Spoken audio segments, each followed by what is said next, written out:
خود حضور پاک صلی اللہ علیہ وسلم آخری نبی آئے تھے، آپ کو سمائے تھے منظر، اور اس امتی کے بعد آپ کوئی دوسری امتی آپ دنیا میں پیدا ہونے والی نہیں ہے۔ نبی کا زمانہ چلا گیا، صلح کا زمانہ چلا گیا، سب زمانے چلے گئے، اب علماء کا زمانہ آیا ہے۔ علماء کے بارے میں ہے العلماء ورثۃ الانبیاء، علماء انبیاء کے وارث ہوتے ہیں، نبیوں کے وارث ہوتے ہیں۔ عربی کا ایک شعر ہے، فارسی کا، علم پدر خواہی میراث پدر خواہی علم پدر آموز۔ فارسی کا شعر ہے کہ میراث پدر خواہی علم پدر آموز۔ اگر باپ کی دولت لینا چاہتے ہو، حاصل کرنا چاہتے ہو، تو باپ کا علم سیکھو۔ اسی طریقے سے علماء کے لیے ضروری ہے کہ اگر انبیاء کے وارث ہونا آپ چاہتے ہیں، انبیاء کے علم کے ساتھ ساتھ انبیاء کے اعمال کو، انبیاء کی سنتوں کا اپنانا پڑے گا۔ یہ وراثت فارسی کا مقولہ ہے، شعر ہے، علم پدر خواہی میراث پدر خواہی علم پدر آموز۔ یعنی باپ کی دولت اگر لینا چاہتے ہو، تو باپ کی دولت ہمیں مل جائے تو باپ کا علم سیکھنا پڑے گا۔ اسی طریقے سے علماء کے لیے ضروری ہے، اگر آپ چاہتے ہیں کہ ہم واقعی انبیاء کے نبیوں کے وارث ہیں، بنے رہیں، تو انبیاء کے اعمال، انبیاء کے افعال کو اپنانا پڑے گا، اور علم کو گہرائی نظر رکھنی پڑے گی۔ میرے محترم بزرگوں، آج دنیا میں باعزت، اشرف، اعلیٰ آدمی، وقار والا آدمی کسے کہا جاتا ہے؟ جس کے پاس اچھے کپڑے ہوں، اچھے کھانے ہوں، اچھے مکانات ہوں، اور دو چار آدمی، 10 آدمی آگے پیچھے چلنے والے ہوں، وہ آدمی سماج کے اندر سربلند ہوتا ہے، سماج کے اندر وہ وقار والا ہوتا ہے، اور سماج کے اندر باعزت شمار کیا جاتا ہے نا؟ یہی معاملہ ہے۔ تو فلاں آدمی صاحب جاؤ جلال والے ہیں، ان کے پاس ساری چیزیں ہیں، وہ باعزت باوقار والے ہیں۔ لیکن میرے محترم بزرگوں، اللہ تبارک و تعالیٰ کے یہاں وہ باوقار باعزت والا زندگی کون ہے؟ اللہ تبارک و تعالیٰ کس کو عزت دینا چاہتے ہیں؟ جس سفید ٹوپی کرتا، اچھے کھانے والے کو، اچھے مکان والے کو، اچھے بولنے والے کو، یا اچھے جاؤ جلال والے کو، کس کو دینا چاہتے ہیں؟ کس کو باعزت زندگی دینا چاہتے ہیں؟ قرآن کہتا ہے اکرمکم عند اللہ اتقاکم۔ باعزت مکرم آدمی وہ ہے، اعلیٰ اخلاق، اعلیٰ اقدار والا آدمی وہ ہے۔ اللہ پاک کہتے ہیں ہمارا کوئی دنیا والا آدمی نہیں کہتا ہے، دنیا کی سوچ، دنیا والے کی سوچ الگ ہے۔ اللہ پاک کہتے ہیں، اور میں اس لیے کہہ رہا ہوں کہ مسلمان ہیں، مخاطب ہیں، اللہ کے کلام پر عمل کرتے ہیں، ایمان لاتے ہیں اللہ کے اوپر، رسول کے اوپر، قرآن مخاطب ہے۔ اللہ پاک باعزت باوقار جاہ و جلال والا آدمی کس کو کہتا ہے؟ یعنی محترم آدمی اللہ کے پاس کون ہے؟ کون ہے؟ جو متقی ہے۔ ان اکرمکم عند اللہ اتقاکم۔ اس کے علاوہ اللہ تبارک و تعالیٰ کے نزدیک کرتا پاجامہ، ٹوپی، کھانے پینے، اچھے بولنے، اچھے چالنے، یہ کوئی اہمیت نہیں ہے۔ تقویٰ کا لفظ شرط ہے، وہ آدمی متقی ہو، یعنی اس کا ہر عمل، اس کے ہر کردار، اس کے ہر افعال، یعنی اس کی زندگی شریعت اسلامیہ میں ڈوبی ہوئی ہے۔ اور ہمیشہ وہ اللہ تبارک و تعالیٰ سے خوف زدہ رہتا، ہمیشہ اسے اللہ تبارک و تعالیٰ کی یاد آتی ہو، ان کے احکام کی یاد آتی ہو، اور جس ذمہ داریاں کے تحت اللہ تبارک و تعالیٰ نے اس دنیا میں اسے بھیجا ہے وہ ذمہ داریاں بھی اسے یاد آتی ہوں۔ سوچنے کا پیمانہ دیکھ لیجیے ہمارا، دنیا والا کی سوچ اور اللہ تبارک و تعالیٰ نے کلام پاک میں کہتا ہوں وہ سوچ کو دیکھ لیجیے، دونوں پردے میں لگا لیجیے۔ ہم دنیا میں مکرم بننا چاہیں بن جائیں، اللہ کے پاس مکرم بننا چاہیں بن جائیں، آزادی ہے۔ ایک حدیث میں نے پڑھی، الحلال بین والحرام بین، یعنی حلال اور حرام دونوں کے درمیان، وما بینہما متشابہات، یعنی حلال اور حرام دونوں کے درمیان ایک ایسی چیز بھی ہے جو متشابہات ہے، اسے حلال کے زمرے میں بھی نہیں ڈال سکتے اور حرام کے زمرے میں بھی نہیں ڈال سکتے، لیکن متشابہات کو گناہ کے زمرے میں ڈالا جا سکتا ہے۔ متشابہات سے بچنے کے لیے بھی شریعت نے کہا ہے کہ آپ متشابہات کو حلال میں نہ ملاؤ، یعنی جس چیز میں شبہ ہو جائے اسے حلال میں نہیں ملاؤ، وہ بھی گناہ ہو جائے گا۔ اگر آپ نے متشابہات کو گناہ میں لگا دیا تو حلال میں لگا دیا وہ گناہ ہو جائے گا۔ ایک حدیث اور میں نے پڑھی کہ من تشبہ بقوم فہو منہم، جو آدمی یعنی مسلمان خاطب ہے جو دوسری قوموں کا مشابہت اختیار کیا، اسی میں سے کا مطلب یہ نہیں کہ کافر ہو جائے گا، ان کے اعمال اسی جیسے ہو گئے جیسے اس کے اعمال ہیں۔ جیسے مثال دیتا ہوں کہ آج کل کا نوجوان کان چھدا لیتا ہے، کیا کرتا ہے؟ کان چھدا لیتا ہے، بالی بنتا ہے، ناک میں بنتا ہے، اس کے اندر مطلب دھاگے لپیٹتا ہے۔ گویا کہ یہ غور کرتے ہیں کہ یہ دوسری قوموں میں یہ تہذیب ہے، اس کے اندر کان چھڑانا، ناک میں یہ پہننا، ہاتھ میں پہننا، گلے کے اندر سینے دو چین کے سکری لگا لینا، سونے کے انگوٹھی پہن لینا، یہ دوسری قوموں میں، اس لیے کہ سونے کے چیزیں مرد کے لیے، مسلمان مرد کے لیے شریعت نے حرام کرا دیا ہے، آپ نہیں کر سکتے ہو، عورتوں کے لیے جائز۔ تو اگر ہم نے ویسا ہی کر لیا تو گیا کہ ہمارا یہ اعمال پہننا وہ ہماری دوسری قوموں جیسا ہو گیا، گیا کہ عمل میرا پورا اس جیسا ہو گیا۔ ہماری غضب ہے، ہم مسلمان ہیں اور ہمارا عمل دوسرے جیسا ہو جائے، کیا اس کی حفاظت کی ذمہ داری ہماری نہیں؟ ہمارا عمل ایسا ہے، ہم نے عمل کیا اور دوسرے جیسا ہو گیا، بدل کا معاملہ ہے۔ اگر ہمارا عمل دوسرے جیسا ہو گیا، یقیناً اس عمل کو چھوڑ دینے کے قابل ہے، چھوڑ دینے کے لائق ہے، کہ ہم اس عمل کو نہیں کریں گے اس لیے کہ یہ دوسرے عمل جیسا ہے۔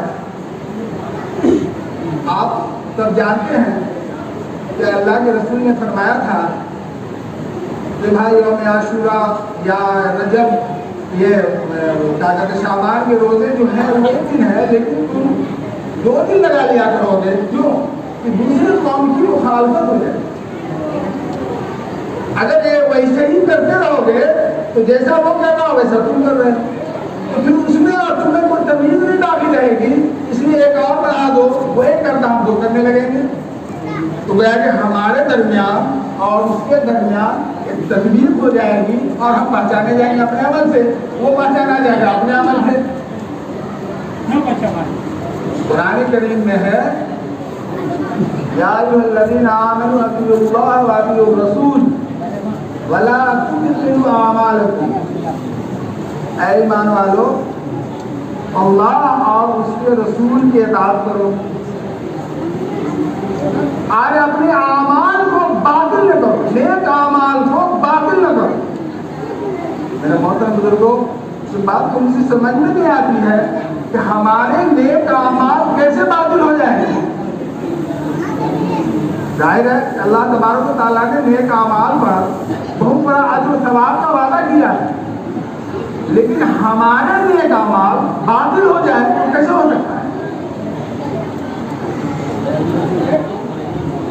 لا تبطلوا اعمالکم، یہ تمہارے یہ نیک اعمال جو ہے وہ باطل نہ ہو جائے، ایسے عمل نہ کرو کہ باطل ہو جائے۔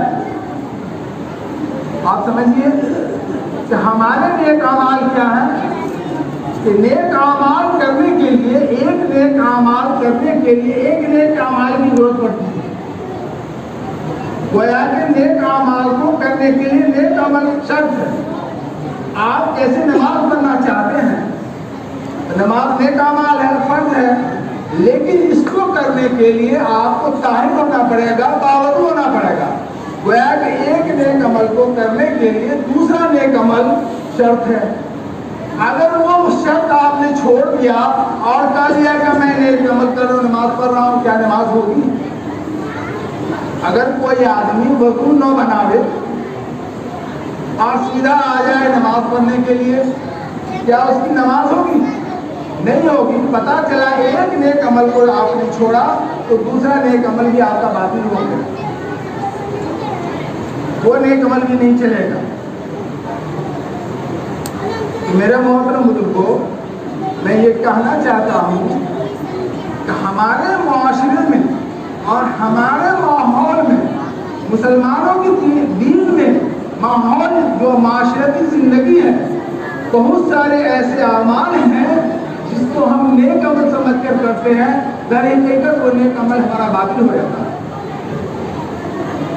نیک عمل کو باطل ہونے کے لیے ریا اور نمودگی کافی ہے۔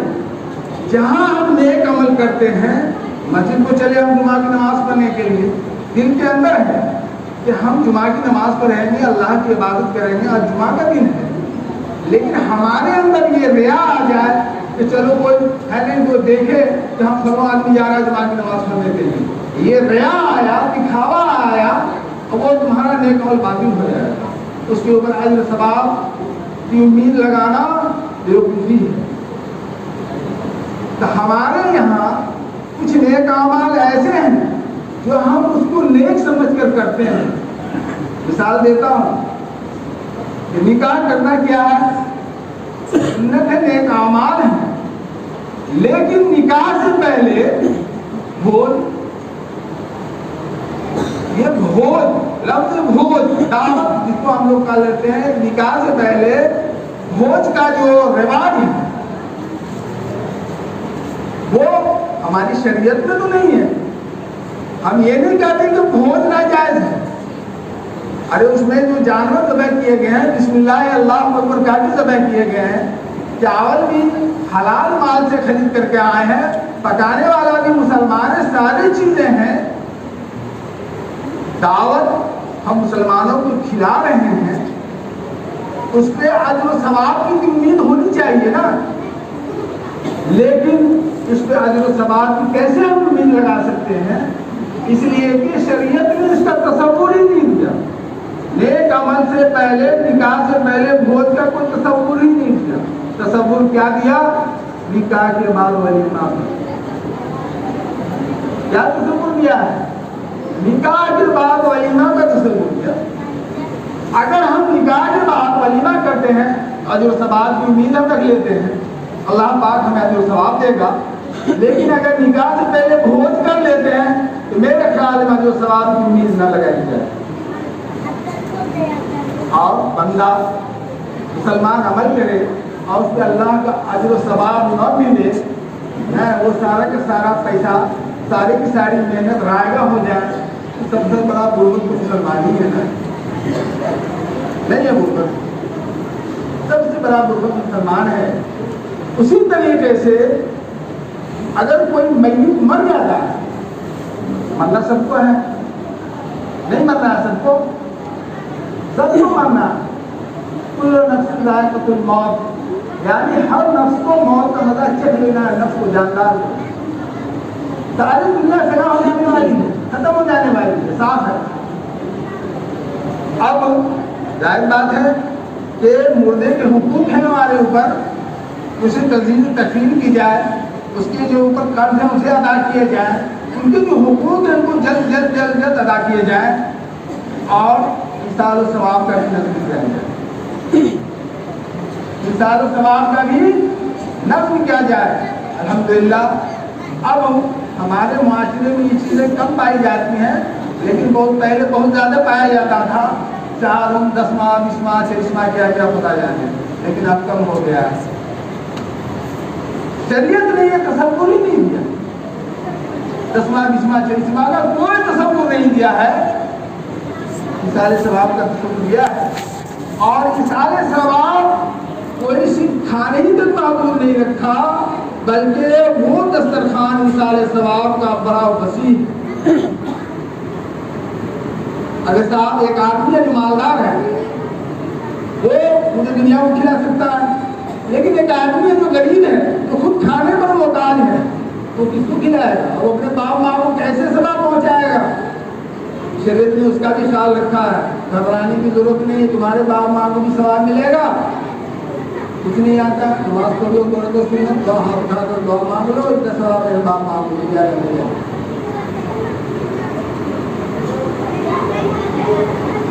اور اگر کوئی مالدار ہے، شریعت کا جو منشا ہے اس کے مطابق اگر ہم اپنے باپ ماں کا احسان ثواب کرتے ہیں، ثواب کی امید لگائی جائے، لیکن اگر اس کے منشے کے خلاف اگر کرتے ہیں تو ہرگز ثواب کی امید نہ لگائی جائے، وہ آپ کا نام ہے، نمود ہے، ریا ہے، دکھاوا ہے۔ محترم بزرگوں، میں اس لیے کہہ رہا ہوں کہ ہم مسلمان ہیں، درد ہے کہ ہمارے مسلمان میں کوئی اعمال برباد نہ جائے، وہ عمل کرے اور اس کے اعمال برباد ہو جائے۔ علماء کی ذمہ داری ہوتی ہے ایک مومن کے اعمال کو رائے گاہ ہونے سے بچائے، اس کے اعمال کو رائے گاہ ہونے نہیں دے، بلکہ پورے ثواب کے ترازو پہ اس کو ڈال دے تاکہ اس کو ثواب ملے، اور جب ثواب ملنے لگے گا، ثواب کی لذت مل جائے گی، انشاءاللہ وہ شریعت کے مطابق عمل کرنے لگے گا۔ میرے محترم بزرگوں، اسی طریقے سے بہت ساری چیزیں ہیں ہمارے معاشرے کے اندر جس پہ ہم ثواب کی امید لگاتے ہیں۔ ارے گھر بنانا عیب کی بات ہے، مختصر پانی میں شہر میں حاشیے میں کہ حفاظت اور تحفظ کے گھر سے عمدہ مکان بنانا تقویٰ کے خلاف نہیں ہے، عمدے سمدے مکانات بنائے جائے، رہیں جائے، الحمدللہ ہے بھی، دیکھیے اور مسلمانوں کی بات کریں بڑے اچھے اچھے مکانات میں بڑے ساری چیزیں ہیں، لیکن وہ مکانات میں یہ نیت داخل ہو کہ اللہ پاک یہ مکان اس لیے میں بنایا ہوا ہوں تاکہ اس کے اندر ہماری اولادیں محفوظ رہیں، دین پہ عمل پیرا ہوں، کھڑکیاں اس لیے لگائی جائیں تاکہ اسے آذان کی آوازیں آئیں، ہوا کے ساتھ ساتھ ہوا تو آئے گی، آذان کی نیت کریں کہ ہوا تو مفت میں آئے گی، آذان کی آوازیں آئیں۔ جہاں بھی آپ کے دماغ میں آیا کہ میرے مکانات، میرے یہ تعمیرات سب سے اعلیٰ اور افضل ہے، مکان بنانے پر بھی اللہ نے ثواب رکھا ہے، کھڑکی لگانے پر بھی اللہ نے ثواب رکھا ہے، مکان میں اگر سوئیے گا سنت کے مطابق اس پر بھی ثواب رکھا ہے، بیت الخلاء بنانے پر بھی ثواب رکھا ہے، لیکن ہمارے دل و دماغ میں جہاں ریا آیا، نمود آیا، دکھاوا آیا، سارے باقی ہو جائیں گے، کوئی ثواب نہیں ملے گا، تو پتھر کا ڈھیر ہے۔ محترم بزرگوں، اس لیے ہم یہ کہنا چاہیں گے کہ ہم اپنے اعمال کو ضائع نہ کریں، ہم اپنے اعمال کو ایسے اعمال میں تبدیل ہونے سے بچائیں جو ہمارا اعمال باطل ہو جائے، اس پر کو اجر و ثواب کی امید نہ لگا سکیں۔ میرے محترم بزرگوں، بہت باتیں ہیں جو ہم اس معاشرے میں، آج یہ سب کیوں ہوتا ہے؟ یہ سب اس لیے ہوا کہ ہمارے ہندوستان کے اندر جو اسلام آیا تو اسلامی جو تعلیم تھی وہ غالب آ گئی۔ کچھ چیزیں ہمارے گھروں میں آپ غور کیجیے گا، کچھ چیزیں ایسی بھی ہوتی دکھائی دے گی کہ اس کو شریعت سے کچھ لینا دینا نہیں ہے، لیکن وہ غور کیجیے گا کہ دوسری قومیں وہ تہذیب ہے چلی آ رہی ہے. مثال کے طور پر کہ پہلے کفار مشرکین ایک چھری لے کر کے اپنے بچے کے بستر کے نیچے رکھ دیا کرتے تھے. کیوں رکھ دیا کرتے تھے؟ تاکہ اس کو آسیب نہیں لگے گا. آسیب بھوت ہوتا ہے، ایک چھڑا چاقو اس کے بستر کے نیچے لگا دیا کرتے تھے تاکہ اس کو آسیب نہیں لگے گا. آج بھی وہ چیزیں میں پاتا ہوں، آج بھی ہمارے گھروں کے اندر یہ عقائد ہے. تو کوئی چاقو رکھ دے، کوئی لوہا رکھ دے، کوئی پتھر رکھ دے، کہا بات ہے میں ٹوٹتا ہے، ٹوٹتے بھی شریعت میں اعتبار نہیں کیا. نہ جانے ایسی کتنی چیزیں ہیں جو ہمارے گھروں میں وہ جنم لے رہی ہیں اور ہماری عورتیں ان چیزوں کو کرتی چلی جا رہی ہیں اور ہم اس کو چھوڑ دیتے ہیں. یہ کہا کرتی چلو یہ عورت کا کوئی ایسا مسئلہ نہیں ہے، چھوڑو ہٹاؤ، وہ عورت کا معاملہ آپ نہ کر لیں. وہ تہذیب نسل بعد نسل تبدیل ہوتا رہتا. ماں نے کیا، بیٹی نے دیکھا، پھر اس بیٹی نے کیا، اس کی بیٹی نے دیکھا، پھر اس نے کیا، اس نے دیکھا، اور یہ عقائد دھیرے دھیرے دھیرے دھیرے چلا جاتا ہے.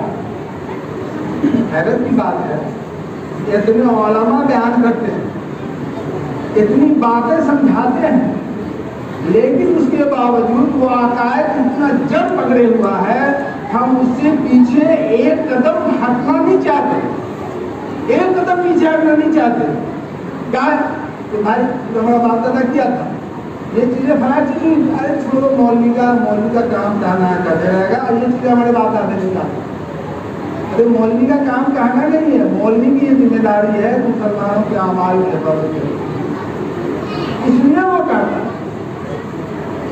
اور اگر یہ ذمہ داری نہ ہوتی تو شاید ہونا چاہتا. میرے محترم بزرگوں، اس لیے ہم آپ تمام اللہ سے گزارش کریں گے، درخواست کریں گے، اپنے ہر عمل پر اللہ سے ثواب کی امید رکھیے اور کوئی بھی کام کرنے سے پہلے اور یہ نیت میں یہ سوچیے کہ کیا یہ عمل میرا اللہ اور اس کے رسول کے حکم کے خلاف تو نہیں جاتا. اگر ہم نہیں جانتے ہیں، بہت سارے علماء ہیں، ان سے پوچھ لیجئے، ایک سے یقین نہ ہو دوسرے سے پوچھیے، تیسرے سے پوچھیے، بڑے بڑے علماء کرام ہیں ان سے پوچھ لیجیے، مطمئن ہو لیجیے کہ یہ چیزیں ہم کر سکتے ہیں یا نہیں. اس میں ہم مجھے نیکی کا امید رکھنی چاہیے یا نہیں رکھنی چاہیے. اگر ہم اس پہ نیکی کا امید ہمیں مل جاتا ہے، ہم امید رکھیے، نہیں تو نہیں رکھیے. ایک چیز میں اور کہتا چلوں کہ سارے لوگ جانتے ہیں کہ قرآن نے ربا کو، سود کو حرام قرار دیا، سود کو حرام قرار دیا، سارے آدمی جانتے ہیں. لیکن کوئی آدمی یہ بتائے تو قرآن میں کوئی ایسے الفاظ ہیں جو دلالی کو حرام قرار دیتا ہوں؟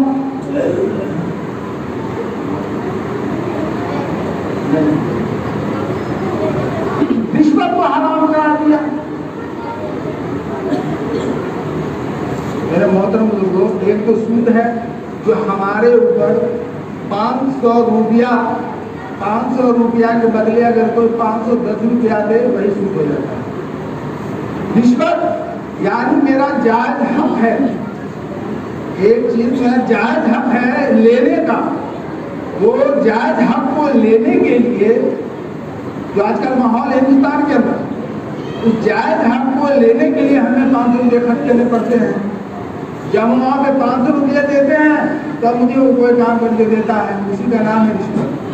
لیکن اس رشوت میں بھی مجھے وہ بچولیا ہوتا ہے کہ چلو ہم آپ کا وہ کام کرا دیں گے بھائی صاحب، آپ کو 1000 روپیہ لگے گا. اس سے بات کیا 500 روپئے میں، آپ سے بات کیا 1000 روپئے میں، 500 روپیہ اپنے جیب میں اور 500 روپیہ اس کو. یہ بیچ والا جو آدمی بن پڑا، آپ کا اور اس کے بیچ والا آدمی وہی دلال ہے، دلالی اسی کا نام. اس کو بھی شریعت نے منع کیا کہ شریعت نے کہا دلالی بھی نہیں چلے گی، رشوت بھی نہیں چلے گی اور سود بھی نہیں چلے گا. اس جملے میں جتنی بھی چیزیں آئیں گی، جس انداز میں بھی آئیں گی، سب اسی جوہرے میں آئیں گی اور اس پر اللہ تبارک و تعالیٰ اگر کسی کا کام کرا دینا کوئی گناہ کی بات ہے. کوئی آدمی کھڑا ہوتا ہے، ہم بھائی آپ کا کام کرا دیں گے، اور وہ 500 روپیہ آپ سے لیتا ہے, 1000 روپیہ لیتا ہے, ذرا جا کے کہتا میں ادائی لیتے ہیں, ہم آپ کا کام کرا دیتے ہیں. ادائی تو یہ لگتا ہے. شریعت نے کہا نہیں, آپ اگر کام کرنا چاہتے ہو آپ جاؤ محنت کرو, ہے نا, محنت کر کے کام کرا دو, اس کے اوپر آپ کو ثواب تو ملے گا. لیکن بیچ میں جو پیسہ کھانے لگے یہ دلالی ہو گیا, ثواب نہیں ملے گا. پیسہ آپ کھا سکتے مگر اجر ثواب کی امید نہیں لگائی جا سکتی. میرے محترم کو ضرورت اس بات کی ہے ہم اپنے اعمال کو شریعت کے مطابق ڈھال لیں. مسلمان کا اعمال, مسلمان کوئی کام کرے اور رائگاں ہو جائے, بڑے دکھ اور افسوس کی بات. ہر عمل پر اللہ نے ثواب رکھا ہے, ہر عمل پر. آپ بیت الخلا جاتے ہیں, بیت الخلا جانے کی بھی دعائیں بتائیں گے, اس کے بھی ثواب دیا. اور شریعت نے بتایا کہ بیت الخلا استقبال قبلہ استدار دونوں منع کیا, یعنی پچھم منہ گھوم کر کے پیشاب نہیں کر سکتے یا پیس نہیں کر سکتے, دونوں چیزیں منع کیا. اس لیے بیت الخلا کا جو فرش بچھایا جاتا ہے اس کے اوپر اتر دکھن بچھاتے ہیں, لیکن غیر مسلم لوگوں کے یہاں جائیے تو بیت الخلا کا سیٹ پورا پچھم بیٹھا رہتا ہے, پورا پچھم بیٹھا رہتا ہے. اور ایسا اگر کہیں مجھے یاد آتا ہے تو مسلمانوں کے یہاں بھی گیا اور دیکھا کسی کے بھی سیٹ کچھ اسی انداز کے بیٹھے ہوئے تھے, اور میں مجبور یہ کیا کریں, میں نے کچھ کھانے نہیں لگا, بیٹھا دیا. شریعت نے منع کیا, پہلے منع کر دیا. اور دوسری بات ہے کہ دوسری قومیں اس قسم کا عمل کر رہی ہیں, وہ ہمارے عمل کو ضائع کرنے پر آمادہ ہے, اور ہم ہیں کہ اپنے عمل کی حفاظت نہیں کر پاتے. اللہ تبارک و تعالیٰ کہنے اور سننے سے زیادہ ہے, ہم لوگوں کو عمل کی توفیق عطا فرمائے.